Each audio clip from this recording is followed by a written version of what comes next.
Hello, Yellow Couch family. Welcome. Today I'm sitting with my brother Godwin Semunyu, the head of marketing and communications at Equity Bank with a career of 15 plus years in marketing. Could be more, right? Yep. Welcome to the couch. Karibu sana. How are you doing today? My pleasure. I'm doing very well. It's very, very nice to be here. Nice. It's been a long time coming. Yeah, we've been talking about it, but finally we've made it and you're here. Yes. So we're going to talk about marketing. What else today? And with such a depth of knowledge that you have, maybe you can just talk to us a little bit about marketing today. What's happening? What are the trends? Whoa. Marketing has been revolutionized. That's all I can say. Now the digital has taken over. The traditional marketing is gone. I remember starting my career doing a lot of traditional newspapers, TVs, radios, but those are all gone now. They're repressed. A newspaper is repressed by a single Instagram click. Yeah. All the budget that were going into radio, now people can do everything on YouTube. So the market has changed in a way that from too many talking to one hashtag. From a paragraph to 2 words, from a whole documentary to 1 minute of advert that makes a lot of sense. So the market has really changed, and I'm happy that Tanzanians have really taken into the internet. The internet is now very much into our market, so everybody from the market sphere has to capitalize on that space. So now I can say the market is digital. Yeah, and maybe just to get a grasp of how big the opportunity is, I think the number is something like 25 million people now we're looking with internet about access. Yes, we're looking about 25 million people with internet access. That's close to half of the population. That means everybody's there. If you're not there, you're missing out.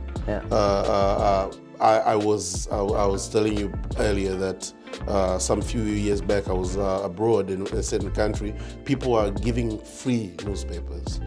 What does that tell you? That tells you that nobody's reading the actual newspaper. The physical newspaper is gone. But this is something that's very expensive to have a full page of an advert. Do you understand? Why are they doing that? They're doing that to create just an interest to say, hey, we're here. So you can go online and buy it. And the good thing is when you go online, you get it even cheaper. So if this happens to the newspaper in the next 10 years, nobody's going to probably be reading the physical. It's going to happen to every other ways of marketing and advertising that is traditionally used and repressed. So yes, I think, like I said, the digital part is taking over, and it's time for the market to be ready. It's digitized now or never. And that goes beyond even marketing. It's going even into banking. My profession. Banks are now taking off the physical branches. Like you've heard Equity Bank are saying from next year, about 180 branches in Kenya, they'll be turned into service center for advisory services, because 95% of all transactions happens outside the bank. Digitally. So why would you open another big branch of 500 square meters? Who would come? You understand? So we have all been taken into this world, and there's no way back from here. Yes. How do you feel about this? Because for me, it's like a double-edged sword. I understand we've got to get on board. We have no choice now. But there's a part of me that's sad. I love the physical contact. I love the newspaper. I love that old style, and maybe a bit traditional. How do you feel about it? And as a head of marketing, how is it impacting your decision making today? I share the same sentiment, but the biggest problem is there's two things.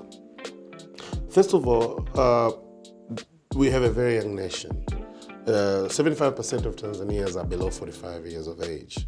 So these people coming up, they know nothing about the traditional. And these are going to be the people, you understand. So first of all, as a market, you have to change, because that's the market. But the second thing is the pandemic. COVID coming, it has forced us to reduce the physicality. The one-on-one has to go for us to be well, and the COVID protocols have resulted into people not taking all the physical part of that we're supposed to do. We are refrained from going into crowded places. Banks used to be crowded places. Markets used to be crowded places. So if you can buy something that we deliver to your house, you're much better. If you can use a public transport that is less people, you can order it or yourself comes and get you, is safer for you. As a marketer, as head of marketing from my own job perspective, I'm really impacted because I have to change the whole thinking. Not my own thinking only, but the organization thinking. Everyone. You understand? 5 years back, if you tell the MD of a bank that we have to set around, say, certain funds for digital marketing, nobody would understand. Let's say, what do you mean you need to do Google Ads? What are you doing? You understand? But now they peruse. Everywhere they go, they find an ad. It's not by fault. Somebody has done a job. And every website you open, there's an ad. You click it, sometimes you are reading a very nice content, then boom, click here. If you don't click, it's closed. So you find yourself clicked, you're taken to the website. So that has changed. So to me, my job now is much easier, and I think even the cost of marketing is going down, and it's making it easier even for the feedback. Marketers who were known, people were saying, you're just spenders. You know? You always have the budget. Where's the feedback? They'll tell you, how many people have you reached? But you cannot really tell. It was a problem. But now I can tell everyone I've reached. I can tell the number that I've been persuaded. I can tell who have conversed. I can tell the clicks. I can give the lead to the business people. Say, hey, look, we reached 5,000 people, 3,000 people, they've clicked this thrice. These are ready to make a buying decision. Go. Do you understand? And 15, 20 years ago, that would have been a dream. Never. They would have been dreaming about that. Never. You would have never make that assumption, because everybody would look at you as you're crazy. How do you know 5,000 in the market, 3,000 would buy? Because they listen and go. But now, every time, because like they have that fish intelligence.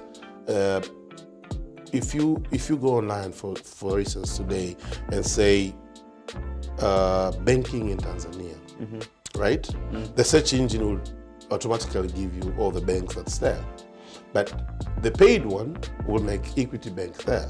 First one. The paid one, if you're searching for used car in Dar es Salaam, for instance, every time you go to any website, the used car will come, the bank will come. So we will know if you've looked for a car 3 times, if this person wants to buy a car. Then we can come to you and sell a car. You've got a solid lead. Yes, very, very solid. That's what the digital part has helped us for now.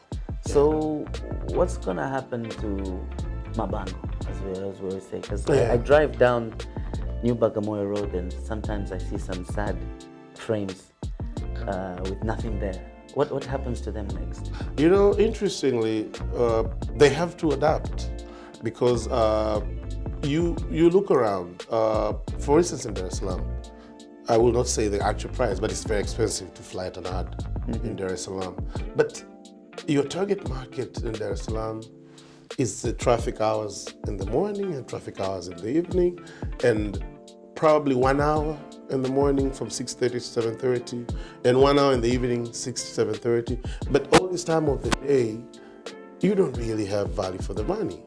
You understand? So the billboard, the Mabango part, also have to be digital for that 1 hour in the morning that everybody wants. They can have everybody have 1 minute or 2 of the advert, so everybody can see. Because now all the money that I'll spend in flighting a billboard would have gone into the digital part for 1 minute every day, so we can have me and 5 or 7 other people all getting the value for the money, because we are all fighting for 1 hour.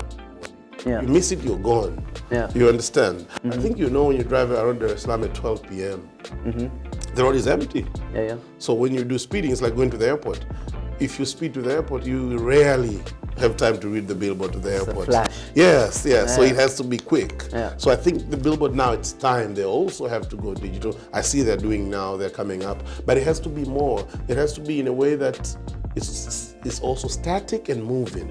So it's quick. Yeah. So if in the time of 5 seconds I can come 5 times, it's me, another one. So you have 5 minutes. Within that 5 minutes I've appeared 3 times. Yeah. So you understand, it gets to your head, it's positioned into your head, rather than just having one billboard. Today you've read one word, fume, you're gone. Yeah. Tomorrow another word. It's going to make sense in a week. What if you don't go back to that road? Yeah. You understand? And the message is lost. Yeah, gone. There's something I was just reflecting on as you said that. Earlier you said 75% of the population below 25. Yeah. Below 45. And then I was thinking, okay, so what 25% of the population above 25 and probably majority of your car owners sitting in there. So actually, youth under 25, digitally is the best way to approach them. So what are you doing as a bank? Because I've also seen some changes in the banking industry and how they brand themselves, how they approach their customers. What has Godwin and his team been up to recently? You know, it's funny because we've all had to go youthful. Banks now, you've seen banks now have popping up colors. The traditional banking of 3 colors is gone. We have the brand manual, but within the brand manual, any color that pops out will come out more. Banks now have hashtags. 10 years ago, a bank would have never have a hashtag. People would look at you like, what do you mean? But now, like last month, I went to the market with a hashtag called Tunalakiako. I will explain more about that product, but it's a way that we've all been taken into that space, because I have a 12-year-old son, for instance. I speak to him about stuff and he does not know. Yeah. He will say, what is that? But then if I bring in anything of that nature, the hashtag part, haven't you seen it somewhere? Haven't you heard it? Then it'll be, oh, that. So now the mentality of bankers has gone, because this generation, for instance, at Equity Bank, we have 3 different accounts. Yeah. We have Super Junior account for a child below 14. Okay. We have another account called Teens, 13 to 17. Okay. And we have now introduced to the market what is called Mwanazuoni for college student, 18 to 25. Yeah. Do you understand? So this whole generation is covered. This whole generation have different behavior. Yeah. The way this one act and behave is different from this one act and behave. And they're also packaged. For instance, the Super Junior account, even the way you look at a card, it's branded differently. Yeah. Because it resonates with them. You understand? But by the time they get to 13, they're like, those are cartoonish cards. I don't want that card. I'm not a baby. You know, they say that all the time. So they have to graduate and more. So yes, the market has to go there. And I think now you see all the banks, they're all pushing college students account, teenagers account, because that's where everybody is. That's where the majority are. One of the most interesting things that I find, you now see banks sponsoring parties, being involved in night locations. Is this working? It does. It does work, but it's slow, I must tell you, because people were not used to see banks in the nightclubs. Yeah. So it's a bit slow, but cards are everything right now. Yeah. We're inducing the culture of people not carrying cash, and you know they're going to spend in a club. You know, on a night out, they call it popping bottles. That's a word. But in that lifestyle, if they can depend on their card, they'll be royal. Yes. Do you understand? So we have to go to the places where they're having fun and tell them, you don't need to have cash, it's risky. Yeah. You understand? You don't need to have cash. Get your card. But you cannot just say outside that area for them to make sense. That's why we're saying, if you're going to, I will not drop names, if you go to this club today, there's a party, a big musician is coming. If you swipe with your card, you get 10% discount. Yes. If you swipe with your card, you get 5% discount. They will carry your card. We want them to get used to that life, because this youth Today they're college students, but tomorrow they're the MDs. Tomorrow they're the CFOs. You understand? Tomorrow they're big businessmen in town. If they become royal today and know their bank is with them, there you go. Yeah. So yeah, we've started early. We have to go everywhere. We have to go to parties. We have to go to the games. We have to go everywhere that they are. That's a lifestyle has to be covered. Yeah, that's why it's an interesting concept. You don't typically think about having a beer and opening a bank account, but as you're saying, it's working in some sort of way. Drink a beer. We're selling prepaid card here, but if you have your card, just swipe, pay. You understand? But it's just there because now the sentiment part, the emotion part is very important in business now. Yes. Because if you don't touch the emotions, people just, it's how they feel right now. And the choice is so big. In Tanzania, there's 40 commercial banks. 40. Crazy. In a country where only 23 or 26% are bankable. Yeah. Do you understand? We're talking about 7-8 million people just by 40 banks plus MNOs. So these people have a lot of choices.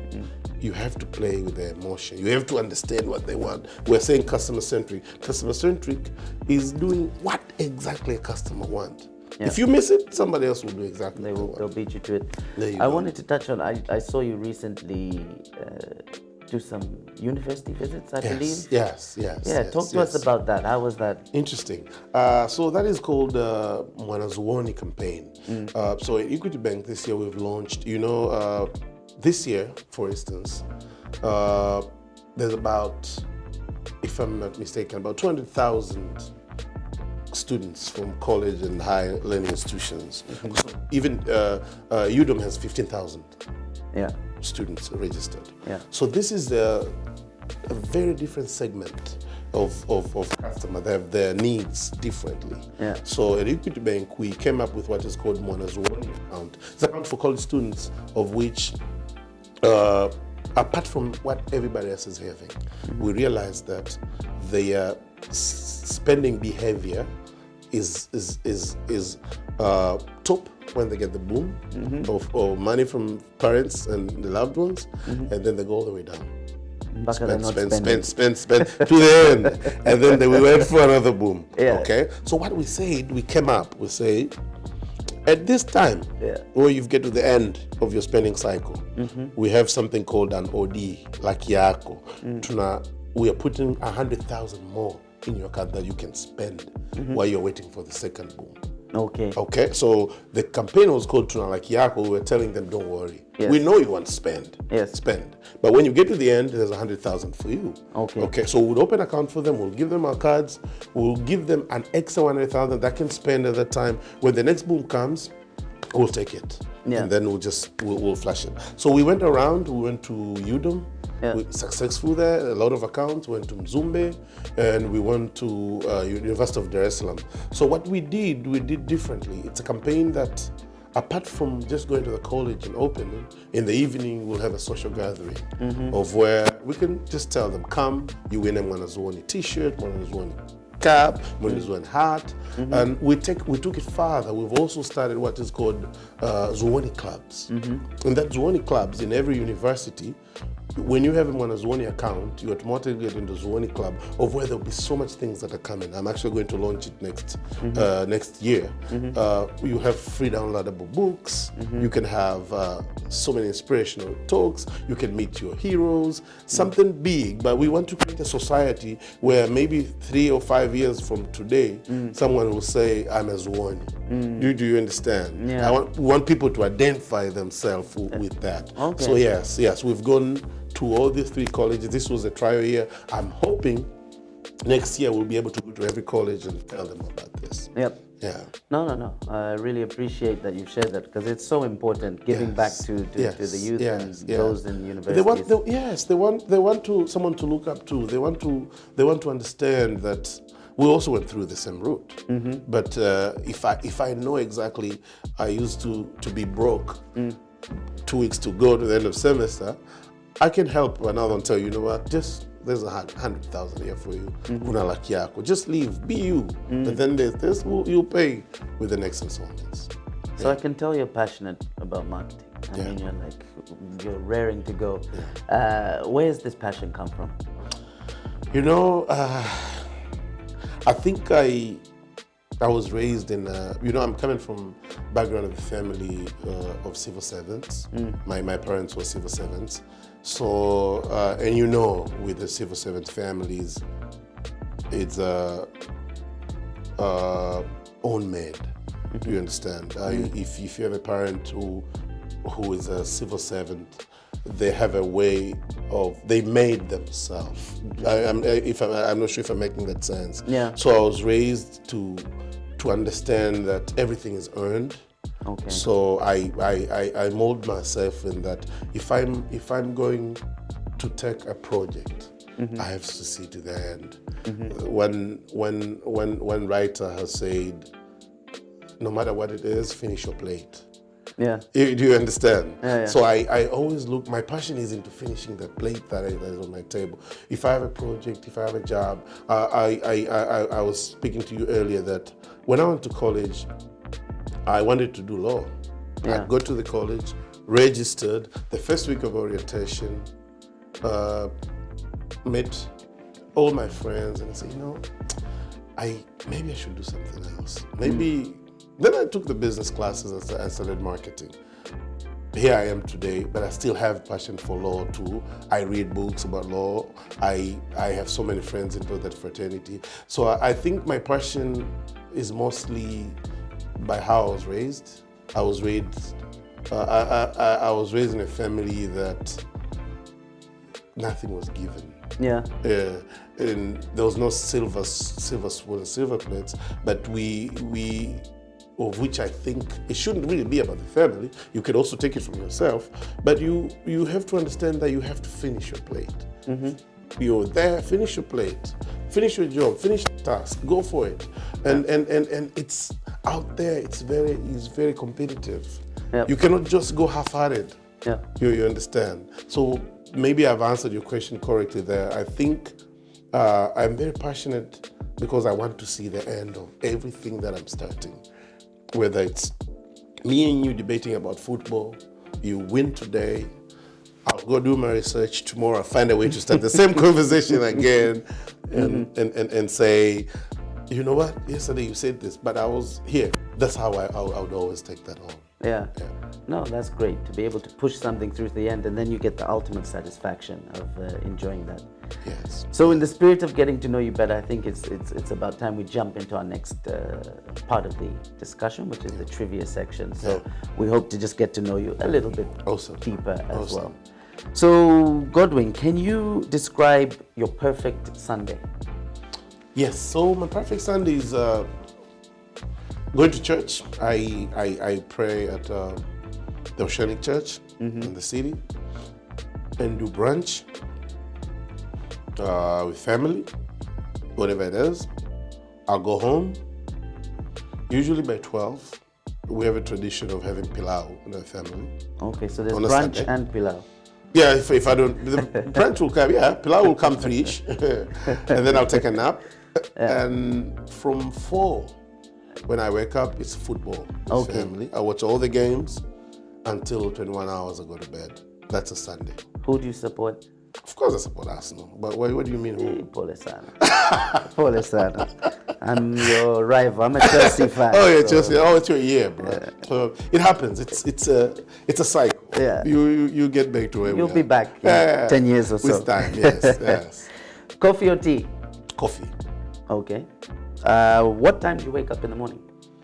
5:30 on the days that I have a lot of things to do, 5. But 5:30 is my time. That's when my alarm goes off. I'm noticing a pattern. All the people I'm interviewing wake up very, very early. 5, 6. What's happening? I think you have to. I think you have to. It's in me. Even on days that like I don't have anything to do, I wake up at 5. Yeah. I'll look for something to do. Okay. Maybe I'll go back to sleep again, but at 5:30 I have to be up. I do my coffee at 5:45 or 5:30 every day before I step out. Okay. Yeah. So 5:30 is my time. Always. Fair enough.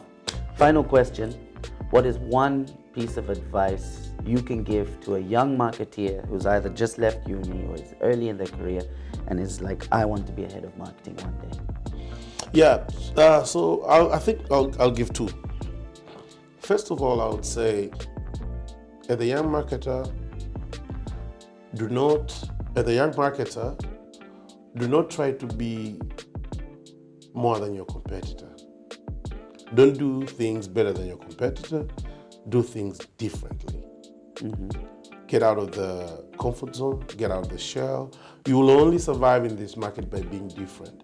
Think different. I don't know, you're not really told to think different, but don't do what everybody's doing. Think more. You see what Coca-Colas are doing.